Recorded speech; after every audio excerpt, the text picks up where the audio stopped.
Hello friends, आप सभी का स्वागत है आपके अपने चैनल में। फ्रेंड्स, हम बात करेंगे एसएससी जीडी एग्ज़ाम 2023-24 के बारे में। दोस्तों, जैसा कि आप सभी को पता है, एसएससी जीडी के एग्ज़ाम में जीके और जीएस साथ ही सीए का जो पार्ट होता है, इसके आपके 20% पूछे जाते हैं। लेकिन आज से हम फर्स्ट नंबर का जो प्रैक्टिस सेट है उसको शुरू कर रहे हैं, जिसमें आपको टॉप डेली 25% करवाए जाएंगे। और रोज़ाना ये जो क्लास होगी ये सुबह यानी दोपहर 12 बजे होने वाली है, तो आप इस क्लास को रोज़ाना अटेंड कर सकते हैं। तो चलिए यहाँ पर हम सभी सिलेक्टेड प्रश्नों की बात करते हैं। तो फ्रेंड्स, अगर आप भी लगातार यहाँ पर एसएससी जीडी एग्ज़ाम की क्लास से अटेंड करना चाहते हैं तो आप सभी बिल्कुल इस चैनल को सब्सक्राइब कर सकते हैं। ताकि इसके पास घंटी का बटन दिख रहा है तो उसको ऑल में प्रेस कर लें, ताकि जब भी न्यू क्लास आए तो उसकी नोटिफिकेशन आप सभी फ्रेंड्स को लगातार मिलती रहे। तो चलिए, आप सभी का फर्स्ट प्रश्न है। आपका फर्स्ट प्रश्न यहाँ से शुरू होता है कि निम्न में से कौन सी गैस है जो वैश्विक तापमान के लिए जिम्मेदार नहीं है। आपका ऑप्शन है मीथेन है, जल वाष्प है, ओजोन गैस है या फिर आर्गन है। तो निम्नलिखित में से कौन सा गैस है जो वैश्विक तापमान के लिए जिम्मेदार नहीं है, पूछ रहा है यहाँ से आपसे। तो नहीं है बताना है आपको। 4 ऑप्शन आपके सामने हैं, तो आपको प्रत्येक प्रश्न के लिए 5 से 7 सेकंड का समय दिया जा रहा है, ताकि आप इसका आंसर डिसाइड कर सकें। अगर आपको किसी भी प्रश्न का आंसर मालूम है तो आप सभी क्लास के एंड में ज़रूर कमेंट बॉक्स में बता सकते हैं। तो आप सभी का करेक्ट आंसर हो जाएगा option number D, argon gas यहाँ पर करेक्ट आंसर होगा। नेक्स्ट है कि निम्न में से किसे द्वितीय अशोक के नाम से जाना जाता है। समुद्रगुप्त को, फिरोज शाह तुगलक को या फिर कनिष्क को या स्कंदगुप्त को। निम्नलिखित में से किसे द्वितीय अशोक के नाम से, सेकंड अशोक के नाम से जाना जाता है।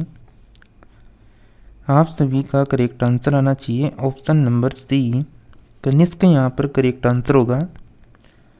नेक्स्ट प्रश्न है, निम्नलिखित में से किसे चार्टर एक्ट के तहत ईसाई मिशनरियों को धर्म प्रचार एवं अंग्रेजी शिक्षा की अनुमति दी गई थी। Charter act 1833, charter act 1793, charter act 1813, charter act 1853। तो बताइए आपका क्या आंसर आने वाला है फ्रेंड्स। यहाँ पर निम्नलिखित में से मतलब कौन सा चार्टर एक्ट है जिसके तहत ईसाई मिशनरियों को धर्म प्रचार एवं अंग्रेजी शिक्षा की अनुमति दी गई थी। करेक्ट आंसर हो जाएगा option number C, charter act 1813 का है। नेक्स्ट है कि कंट्रोलर और ऑडिटर जनरल की जो नियुक्ति होती है इनकी वो कौन करता है। यानी कंट्रोलर और ऑडिटर जनरल की नियुक्ति कौन करता है। लोकसभा का speaker, president of India, Rajya Sabha का चेयरमैन या फिर chairman of public accountant committee. तो इसकी नियुक्ति जो की जाती है फ्रेंड्स, कंट्रोलर और ऑडिटर जनरल की, ये की जाती हैं बिल्कुल प्रेसिडेंट ऑफ इंडिया के द्वारा की जाती हैं। नेक्स्ट प्रश्न है, कोई बिल मनोबिल है या नहीं, यह कौन निर्धारित करता है।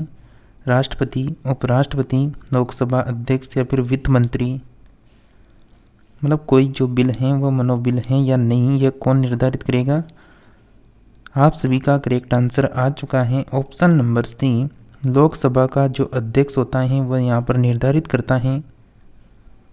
नेक्स्ट है कि जो कोणार्क का मंदिर है उसका निर्माण किसके शासनकाल में हुआ था। नरसिंह देव प्रथम के काल में, कृष्ण देव राय सेकंड के काल में या फिर कनिष्क के काल में या फिर फुले केसिन के काल में। तो दोस्तों, आपका यहाँ पर बिल्कुल आंसर आ जाना चाहिए। जो कोणार्क का जो मंदिर है उसका निर्माण करवाया गया था, option number A correct answer होगा आप सभी का, नरसिंह देव प्रथम के द्वारा। नेक्स्ट है कि शिवाजी का जो जन्म है वो कहाँ पर हुआ था।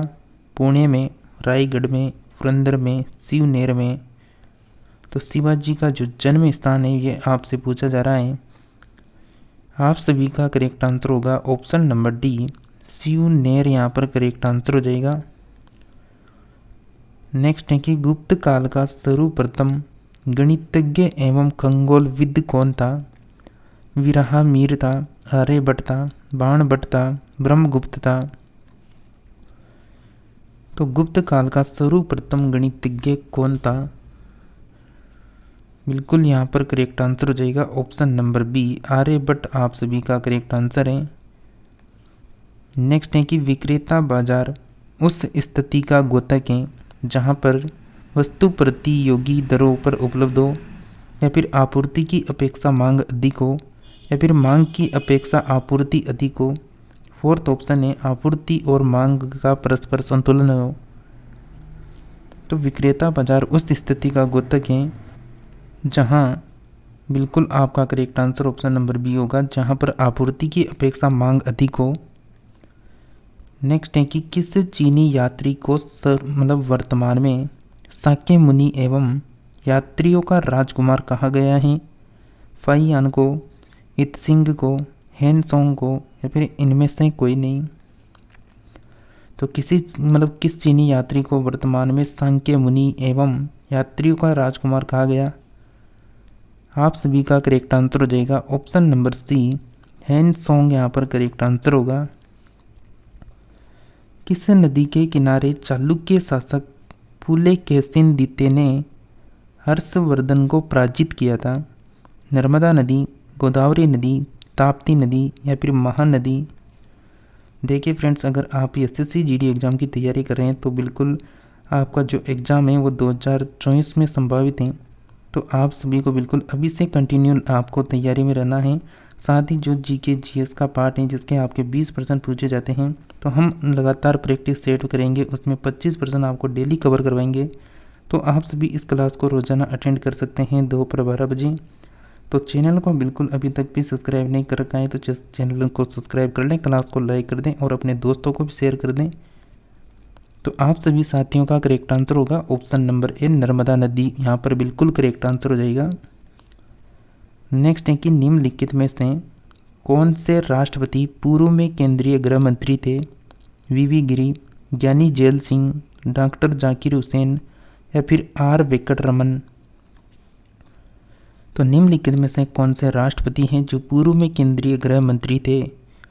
बिल्कुल करेक्ट आंसर हो जाएगा ऑप्शन नंबर बी, ज्ञानी जेल सिंह यहाँ पर करेक्ट आंसर होगा। नेक्स्ट है कि तटीय प्रवाह, बीती एवं स्थलखंड के बीच विकसित होने वाले लेगुन को क्या कहा जाता है? कायल कहते हैं, कारवा कहते हैं, बोट चैनल कहते हैं, या फिर एटोल कहते हैं? तो आप सभी का बिल्कुल यहाँ पर करेक्ट आंसर आ जाएगा option number C, boat channel correct answer होगा। नेक्स्ट है कि विश्व की सबसे बड़ी प्रवाल वीथी जिसे ग्रेट बैरियर रीफ भी कहा जाता है, ये कहाँ पर स्थित है? ऑस्ट्रेलिया के पूर्वी तट पर हैं, फ्रांस के पूर्वी तट पर हैं, कनाडा के पूर्वी तट पर, या फिर फिलीपींस के पूर्वी तट पर? विश्व की जो सबसे बड़ी प्रवाल वीथी है ग्रेट बैरियर रीफ कहाँ पर स्थित है, यह प्रश्न आपसे पूछा जा रहा है। और फ्रेंड्स बिल्कुल इसी तरह का लेवल रहता है प्रश्नों का एसएससी जीडी एग्जाम में। तो आप सभी का करेक्ट आंसर होगा ऑप्शन नंबर ए, ऑस्ट्रेलिया के पूर्वी तट पर स्थित है ग्रेट बैरियर रीफ जो प्रवाल वीथी है। नेक्स्ट है कि यूटोपिया किसकी रचना है? यानी आपको बता दें जो इतिहास से संबंधित लगभग 80% हमने ऑलरेडी करवा रखे हैं। इतिहास से संबंधित जितनी भी पुस्तकें हैं, जितनी भी इम्पोर्टेंट पुस्तकें हैं, उनकी क्लास ऑलरेडी हमने अभी करवाई है हाल ही में। तो उस क्लास को आप जाकर देख सकते हैं जिसमें सभी पुस्तकों से संबंधित यानी लेखक की जानकारी दे रखी है। तो आपका प्रश्न पूछा गया है कि यूटोपिया जो है वो किसकी रचना है? टॉमस मूर की है, लियो टॉलस्टॉय की है, मैकियावेली की है, या फिर कार्ल मार्क्स की है? जो यूटोपिया रचना है बिल्कुल यहाँ पर टॉमस मूर की है।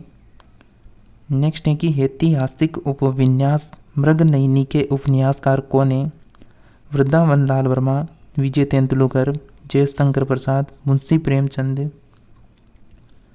करेक्ट आंसर हो जाएगा option number A, Vrindavan Lal Verma correct answer है। नेक्स्ट है कि निम्नलिखित में से शुक्राणुओं का निर्माण कहाँ होता है? अंडकोश की थैली में, प्रोस्टेट ग्रंथि में, वृषण में, मूत्रवाहिनी में? तो बिल्कुल फ्रेंड्स आपको यहाँ पर सभी सब्जेक्टों के प्रश्न उत्तरी देखने को मिलने वाली हैं। तो बिल्कुल यहाँ पर जो शुक्राणुओं का निर्माण होता है वो कहाँ पर होता है? Option number C correct answer हो जाएगा आप सभी का, वृषण में। नेक्स्ट है कि कैंसर के ऊतकों की जांच करने के लिए खालिस्तान की जाती है। एलिजा टेस्ट करते हैं, या फिर कोलेडोलॉजी करते हैं, या फिर रेडियोग्राफी, या फिर बायोप्सी। तो कैंसर के ऊतकों की जांच के लिए की जाती हैं तो क्या करते हैं? करेक्ट आंसर हो जाएगा आप सभी का ऑप्शन नंबर डी, यानी बायोप्सी की जाती हैं। नेक्स्ट है कि राष्ट्रीय पर्यटन दिवस किस तिथि को मनाया जाता है? 10 जनवरी, 25 जनवरी, 27 सितंबर, 21 सितंबर। क्या आंसर आएगा बताइए आप सभी। तो राष्ट्रीय जो पर्यटन दिवस होता है ये मनाया जाता है ऑप्शन नंबर बी, 25 जनवरी को मनाया जाता है।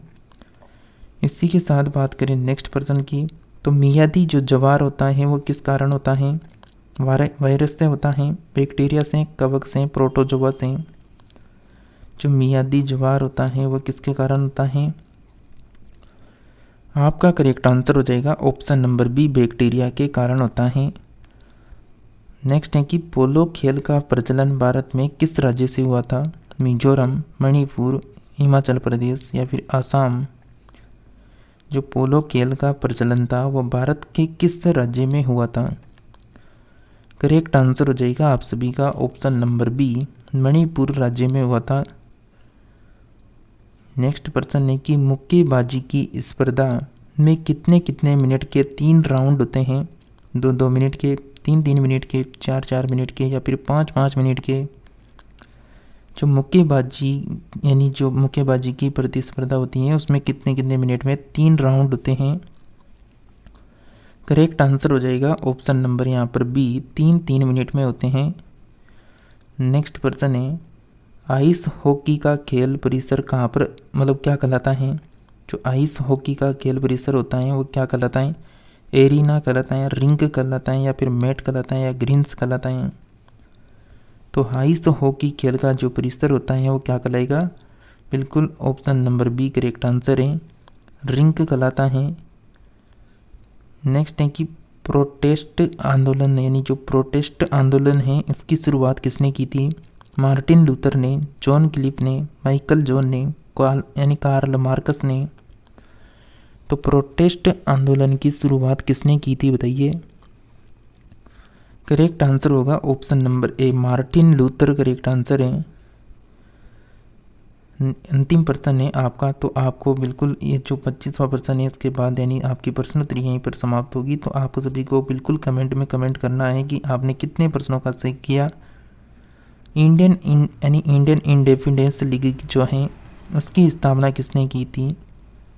जवाहरलाल नेहरू ने, बाल गंगाधर तिलक ने, गोपाल कृष्ण गोखले ने, रास बिहारी बोस ने। यानी इंडियन इंडिपेंडेंस लीग की स्थापना जो है ये की गई थी ऑप्शन नंबर डी, रास बिहारी बोस के द्वारा।